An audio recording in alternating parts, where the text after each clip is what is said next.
Good afternoon, good evening, and good morning. I'm going to start addressing these like that because people from all over the world can be watching this, or one of these. Hope everybody is good today. In the course of recent lives and of subjects that we are dealing with now on a progressive basis, as things are moving along, we're approaching different subjects, and the Ordo Dracul is focusing on different themes and different subjects that are being brought to us and that we find as our responsibility in many ways. One being to spiritually help people. We told you we're talking about exorcisms. We're conferring with a lot. In fact, right now we're on our way to another monastery near the central portion of the country in the north, on a mountain, as a matter of fact. And in a conversation we had last night with someone, we wanted to talk briefly about the Ordo Dracul and about how we're trying to help people regarding their own responsibility to themselves and to the world around them.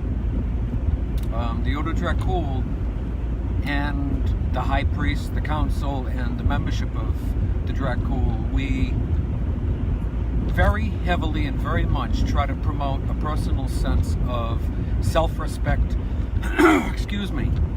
self-discipline, and a sense of personal responsibility, both to oneself and to society. The High Priest Council and the Dracul are very much in line, and we're in agreement that we have a responsibility both to ourselves and to our society. We have a social responsibility, especially in today's world. Let's face it, it's a tumultuous world right now. There's a lot going on. There's a lot of upset. There's a lot of upheaval. There are protests. There are riots. There's a lot of upset. And there's a lot of people feeling very unsafe and insecure about the present and the future.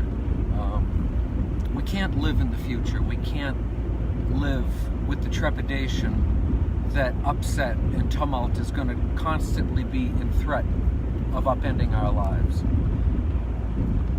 This is where, things like meditation and self-support and mutual support come in, and they're really key to our ongoing survival and to our ongoing well-being. So as we go along, we're going to be talking more and more about a sense of personal ethics. What are ethics? Ethics aren't something you write down in a book, and ethics aren't something you do just in an office. I know, it's a word that tends to carry some stigma with it. Like I was talking about the word morals the other day. Ethical responsibility is more than just a set of rules. It's more than just a set of guidelines. Ethical responsibility is a lifestyle. It's a living responsibility to yourself and to the self-respect and to your respect for your fellow person. If you treat others like crap, the chances are, in many ways, you treat yourself like crap. If you have an attitude of doggerel, filth, and guttural behavior towards other people, be it men or women, be it animals, in some ways, that's exactly how you're feeling about yourself. That's what we're looking to help change. If you don't increase your personal vibration, and you cannot increase and raise yourself up beyond the mundane levels of what you may see as ordinary, if you're constantly living in a garbage pit, life doesn't exist. And this kind of an ascension, a raising up of our vibration through meditation, through magical practices, through personal spiritual practices, you can't do that while living life as a pig. I've said this before, and we believe this. Don't come into our groups and talk higher than thou and mighty, and then go out and live like a slob, treating people like trash. You're not going to last long in the Dracul that way, and certainly you're not going to last long in circles of anybody that way. Most decent people, most people who are seeking to raise their vibrations up don't want to live like that, and they don't want to be around that. So this is why things like ethical responsibility we take very seriously. Dignity, support, treating other people like who and what they are, magnificent, living people, wonderful spiritual souls. This is how we approach people now. And this is how in all of our work, be it in meditations or in group work or whatever, this is what we believe. This is what the Dracul strives for. And we ask our high priests especially, and those who are in positions of influence, mentorship, and responsibility for this order,